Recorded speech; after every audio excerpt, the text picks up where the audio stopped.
भाई की हाल है? ठीक ठाक जी शुक्र अल्हम्दुलिल्लाह ठीक ठाक। भाई की नाम अपना? मेरा नाम जुनैद। ਅਸੀਂ ਆਫਜ਼ਾਬਾਦ निकलना हाँ जी ये अहमदाबाद वाली पार्टी आ गई मार्केट में इंटर हो गई है ਜਦੋਂ ਇਹ ਇੰਟਰ ਹੋ ਜਾਂਦੀ ਹੈ ਤਾਂ ਮਾਰਕੀਟ में रुकेगी हाँ जी कैश लिया के बुक कराया ਸੀ ਇਹ ਬੁੱਕ ਕਰਵਾਇਆ ਹੈ। नहीं नहीं ये महीना पहले करवाई सी बुकिंग। डिलीवरी आज मिली हाँ जी अच्छा आज कंपनी ਤੋਂ ਤੁਹਾਨੂੰ ਡਿਲੀਵਰੀ ਮਿਲ ਗਈ हाँ जी ਤੇ ਤੁਸੀਂ ਚੈੱਕ ਕੀਤਾ ਬਿਲਕੁਲ ਹੁਣ ਕੰਪਨੀ ਚ ਨਿਕਲ ਕੇ ਆਇਆ ਟਰੈਕਟਰ हाँ जी ਕੀ ਕਹਿਣਾ ਚਾਹੋਗੇ? बस जी ਸਾਨੂੰ ਤਾਂ ਸ਼ੌਕ ਸੀ ਕਿ ਨਵਾਂ ਟਰੈਕਟਰ ਲਵਾਂਗੇ। ਅੱਗੇ ਵੀ ਸਾਡੇ ਕੋਲ 85 ਆ ਟਰੈਕਟਰ ਹੈ ਕਿ ਨਵਾਂ ਟਰੈਕਟਰ ਲਵਾਂਗੇ, ਲੇਕਿਨ ਨਾ ਵਿੱਚ ਕੁਝ ਚੀਜ਼ਾਂ ਹਨ ਜਿਹੜੀਆਂ ਨਾ ਸਹੀ ਨਹੀਂ ਹੈ। ਫਿਨਿਸ਼ਿੰਗ ਵਗੈਰਾ ਨਾ ਪੇਂਟ ਜਿਸ ਤਰ੍ਹਾਂ ਦੱਸਦੇ ਪਏ ਨੇ ਤੇ ਰੰਗ ਵਗੈਰਾ ਜਿਹੜਾ ਨਾ ਇਹਦਾ ਇਸ਼ੂ ਜ਼ਿਆਦਾ ਹੈ। ਰਿਮਾਂ ਦਾ ਵੀ ਜਿਹੜੇ ਪਿਛਲੇ ਤਰਫ ਤੁਹਾਨੂੰ ਵਹਾਏ ਨੇ ਉਹਦੀ ਵੀ ਫਿਨਿਸ਼ਿੰਗ ਵਗੈਰਾ ਜਿਹੜੀ ਹੈ ਨਾ ਸਹੀ ਨਹੀਂ ਹੈ। ਰੰਗ ਵਗੈਰਾ ਹੁੰਦਾ ਉਤਰਿਆ ਹੋਇਆ, ਜੰਗਾਲ ਬੜਾ ਜ਼ਿਆਦਾ ਦੇਖ ਲੈਣੇ ਜੀ ਲੱਗਾ ਹੋਇਆ। ਉਹ ਤਾਂ ਆਪਣੀ ਜ਼ਬਾਨੀ ਦੱਸੋ ਜੀ ਕਿਹੜੀ ਕਿਹੜੀ ਤੁਹਾਨੂੰ ਚੀਜ਼ ਦਾ ਇਸ਼ੂ ਹੈ? ਇਹ ਵੇਖੋ ਨਾ ਰੰਗ ਇਹਦਾ, ਇਹ ਰਿਮ ਤੋਂ ਸਾਰਾ ਰੰਗ। ਦੂਸਰੀ ਤਰਫ ਵੀ ਤੁਹਾਨੂੰ ਵਹਾਇਆ, ਇਹ ਵੇਖੋ ਕਿਵੇਂ ਇਹਦੀ ਫਿਨਿਸ਼ਿੰਗ ਹੈ। ਪਿੱਛੇ ਹੁੱਕ ਵਾਲੀ ਜਗ੍ਹਾ ਤੇ ਵੀ ਜਿਹੜਾ ਨਾ ਥੱਲੇ ਉਹਦੇ ਤੇ ਵੀ ਰੰਗ ਜਿਹੜਾ ਨਾ ਸਹੀ ਨਹੀਂ ਹੈ। ਉਹਨਾਂ ਉੱਥੇ ਤੇ ਪੇਂਟ ਕੀਤੇ ਹੀ ਨਹੀਂ ਨਾ। ਤੇ ਇਹ ਵੇਖੋ ਇਹ ਪੇਂਟ ਜ਼ਰਾ ਇਹਦਾ ਕਿਸ ਤਰ੍ਹਾਂ ਜੰਗਾਲ ਲੱਗਾ ਹੋਇਆ। ਇਹ ਇਸ ਤਰ੍ਹਾਂ ਵੇਖੋ, ਇਹ ਥੱਲੇ ਵੇਖੋ, ਇਹ ਅੱਗੇ ਵੇਖੋ, ਇਸ ਸਾਈਡ ਤੇ ਦੋਨਾਂ ਤਰਫ। ਕਿਹੜਾ ਡਰਦੇ ਨੇ ਵੀਡੀਓ ਲਾਉਣੀ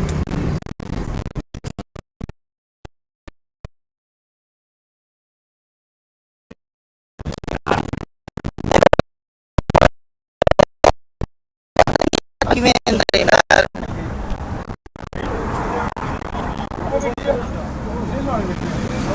ਕੰਪਨੀ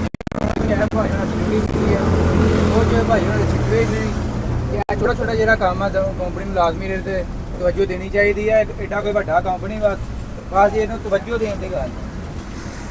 ਬਾਕੀ ਤੁਸੀਂ ਡਿਲਕਸ ਲਿਆ ਪਹਿਲਾਂ ਤੁਹਾਡੇ ਕੋਲ ਸਾਦਾ 85 ਹਾਂਜੀ ਤੇ ਕੀ ਸਮਝਦੇ ਡਿਲਕਸ ਜ਼ਿਆਦਾ ਪਾਏਦਾਰ ਉਹਦੇ ਨਾਲ?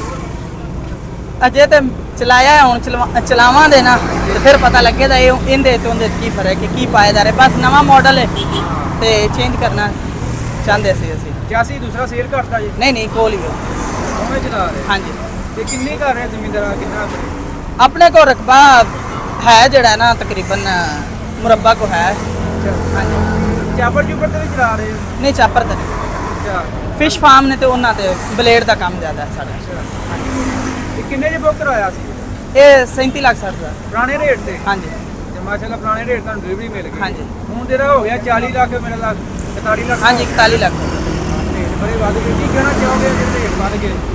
ਰੇਟ ਵੇਖੋ ਨਾ ਕਿਸਾਨ ਵਾਸਤੇ ਤੇ ਇਹ ਰੇਟ ਜਿਹੜਾ ਨਾ 1 ਰੁਪਿਆ ਵੀ ਜਿਹੜਾ ਨਾ ਉਹ ਤੇ ਮੁਸ਼ਕਲ ਹੀ ਅੱਜ ਦੇ ਦੌਰ ਹੈ। ਠੀਕ ਹੈ ਤੇ ਇਹ ਵੇ ਕਿ ਇਹ ਲੱਖਾਂ ਰੁਪਈਏ ਵਧਾ ਦਿੰਦੇ ਨੇ। ਜਿਹੜੀ ਫਸਲ ਹੈ ਕਿਸਾਨ ਦੀ ਉਹ ਜਿਹੜੀ ਉਹ ਜੋ ਉਹਦਾ ਹਾਲ ਹੈ ਤੁਹਾਨੂੰ ਵੀ ਪਤਾ ਹੈ। ਜਿਹੜੀ ਕਣਕ ਗਈ ਹੈ ਉਹਦਾ ਵੀ ਕੋਈ ਨਹੀਂ ਸੀ ਹਾਲ ਕਿਸਾਨ ਦੇ ਵਾਸਤੇ ਨਾ। ਤੇ ਹੁਣ ਅੱਗੋਂ ਜਿਹੜਾ ਮੁੰਜੀ ਹੈ ਉਹਦਾ ਵੀ ਜਿਹੜਾ ਨਾ ਬੁਰੇ ਹਾਲਾਤ ਚੱਲ ਰਹੇ ਨੇ ਕਿ ਰੇਟ ਹੁੰਦਾ ਕੋਈ ਨਹੀਂ ਆਉਣਾ ਤੇ ਕਿਸਾਨ ਵਾਸਤੇ ਤਾਂ ਮੁਸ਼ਕਲ ਹੀ ਹੁੰਦੀ ਹੈ ਨਾ। ਦੇਖੋ ਜੀ ਬੈਲੈਂਸ ਤੇ ਤਾਂ ਹਾਂਜੀ ਮਤਲਬ ਕਿ ਤਾਂ ਚੱਲਦਾ ਨਾ ਅਗਰ ਦੋਵਾਂ ਪਾਸੇ ਬੈਲੈਂਸ ਰੱਖ ਕੇ ਜੀ ਬਿਲਕੁਲ ਜੀ ਜੀ ਅਗਰ ਜ਼ਮੀਨਦਾਰ ਦੀ ਫਸਲ ਦਾ ਰੇਟ ਤੁਸੀਂ ਵਧਾ ਰਹੇ ਹੋ ਜੀ, ਜਦੋਂ ਕੋਈ ਜੀ। ਟਰੈਕਟਰ ਦਾ ਰੇਟ ਵਧਾ ਜੀ ਬਿਲਕੁਲ ਹੈ ਜੀ। ਹੁਣ ਫਸਲ ਦਾ ਰੇਟ ਸਗੋਂ ਘਟਾ ਰਹੇ ਨੇ, ਘਟਾ ਰਹੇ ਟਰੈਕਟਰ ਦਾ ਨੇ। ਰੇਟ ਵਧਾ ਰਹੇ ਨੇ। ਫਿਰ ਇਹ ਫਸਲ ਤੇ ਜਿਹੜਾ ਖਰਚਾ ਆ ਰਿਹਾ ਉਹ ਵੀ ਵੇਖੋ ਨਾ ਡਬਲ ਹੋ ਰਿਹਾ ਹੈ, ਟ੍ਰਿਪਲ ਹੋ ਰਿਹਾ ਹੈ। ਖਾਦ ਵੀ ਨਹੀਂ ਸਸਤੀ, ਠੀਕ ਹੈ ਨਾ। ਡੀਜ਼ਲ ਵਗੈਰਾ ਉਹ ਵੀ ਉਹਦਾ ਵੀ ਰੇਟ ਉੱਤੇ ਜਾ ਰਿਹਾ ਹੈ। ਦੇਖੋ ਜੀ ਫਿਲਹਾਲ ਜੋ ਸਿਚੁਏਸ਼ਨ ਹੈ ਜਿਹੜੀ ਕਰੰਟ ਸਿਚੁਏਸ਼ਨ ਚੱਲਦੀ ਪਈ ਹੈ ਜੀ, ਜੀ। ਜ਼ਿਮੀਂਦਾਰ ਖਤਮ ਹੋ ਗਿਆ ਪਾਸ। ਬਿਲਕੁਲ ਹੈ ਜੀ ਜੀ। ਇਹ ਤੇ ਬਸ ਮਜਬੂਰੀ ਹੁਣ ਜ਼ਮੀਨ ਉਹ ਕਿਧਰ ਕਿਸਾਨ ਕਿਤੇ ਜਾ ਸਕਦਾ ਹੈ ਛੱਡ ਕੇ ਉਹਨੂੰ ਛੱਡਣਾ ਤੇ ਨਹੀਂ ਹੋਣਾ। ਲੇਕਿਨ ਇਹ ਵੇ ਕਿ ਕਿਸਾਨ ਵਾਸਤੇ ਕੁਝ ਸੋਚਣਾ ਚਾਹੀਦਾ ਗਵਰਨਮੈਂਟ ਨੂੰ ਵੀ ਕਿ ਖਾਦ ਵਗੈਰਾ ਸਸਤੀ ਹੋਣੀ ਚਾਹੀਦੀ ਹੈ, ਡੀਜ਼ਲ ਤਾਂ ਸਸਤਾ ਹੋਣਾ ਚਾਹੀਦਾ। ਜਿਹੜਾ ਖਰਚਾ ਫਸਲ ਤੇ ਉਹ ਵੀ ਫਿਰ ਸਸਤਾ ਹੋਣਾ ਚਾਹੀਦਾ। ਅਗਰ ਰੇਟ ਉਹਦਾ ਘੱਟ ਕਰਨਾ ਚਾਹੁੰਦੇ ਨੇ ਤੇ ਫਿਰ ਖਾਦ ਵਗੈਰਾ ਸਸਤੀ ਕਰਨੀ ਚਾਹੀਦੀ ਹੈ, ਬਿਜਲੀ ਸਸਤੀ ਹੋਣੀ ਚਾਹੀਦੀ ਹੈ। ਠੀਕ ਹੈ ਨਾ। ਮੋਟਰਾਂ ਦੇ ਬਿੱਲ ਹੀ ਜਿਹੜੇ ਜਨ ਉਹ ਨਹੀਂ ਦਿੱਤੇ ਜਾਂਦੇ ਲੋਕਾਂ ਨੂੰ। ਦੇਖੋ ਜੀ ਕੰਪਨੀਆਂ ਮੁਖਤਲਿਫ ਸਕੀਮਾਂ ਕੱਢਦੀ ਪਈ ਹੈ ਸਬਸਿਡੀ ਵਾਲੀਆਂ। ਜੀ ਜੀ ਉਹ ਕਿੰਨਾ ਕੁ ਨੂੰ ਦੇ ਲੈਂਦੇ, ਆਹ ਗੱਲ ਕੀਤੀ। ਉਹ ਕਿੰਨਾ ਬੰਦਿਆਂ ਨੂੰ ਦੇਣਗੇ, ਲੱਖ ਨੂੰ ਦੇਣਗੇ, 2 ਨੂੰ ਦੇਣਗੇ। ਠੀਕ ਹੈ ਨਾ। ਸਾਰੇ ਕਿਸਾਨਾਂ ਨੂੰ ਤਾਂ ਨਹੀਂ ਉਹਨਾਂ ਦੇ ਦੇਣਗੇ। ਇਹ ਬਸ ਵਜ੍ਹਾ ਕਿ ਇਹਨਾਂ ਸਕੀਮਾਂ ਦੀ ਜਗ੍ਹਾ ਤੇ ਨਾ ਉਂਝ ਰੇਟ ਹਰ ਚੀਜ਼ ਦੇ ਫਿਰ ਕੱਟ ਕਰਨੇ ਚਾਹੀਦੇ ਨੇ। ਠੀਕ ਹੈ ਨਾ, ਤਾਂ ਕਿ ਕਿਸਾਨ ਵਾਸਤੇ ਆਸਾਨੀ ਹੋਵੇ। ਉਹ ਜ਼ਿਆਦਾ ਤੋਂ ਜ਼ਿਆਦਾ ਪੈਦਾਵਾਰ ਕਰ ਸਕੇ, ਠੀਕ ਹੈ ਨਾ, ਜ਼ਿਆਦਾ ਫਸਲ ਉਗਾ ਸਕੇ ਤਾਂ ਤਾਂ ਕਿ ਉਹ ਫਿਰ ਰੇਟ ਘੱਟ ਹੁੰਦੇ। ਜਿਸ ਤਰ੍ਹਾਂ ਇੰਪੋਰਟ ਕਰਦੇ ਨੇ, ਕਣਕ ਕਰਦੇ ਨੇ, ਹਰ ਚੀਜ਼ ਕਰਦੇ ਨੇ, ਉਹਦੀ ਵਜ੍ਹਾ ਤੋਂ ਉਹਦੇ ਪੈਸੇ ਲਾ ਲੈਂਦੇ ਨੇ ਗਵਰਨਮੈਂਟ ਨੇ, ਲੇਕਿਨ ਇੱਥੇ ਕਿਸਾਨ ਨੂੰ ਕੋਈ ਚੀਜ਼ ਨਹੀਂ ਦੇਣੀ।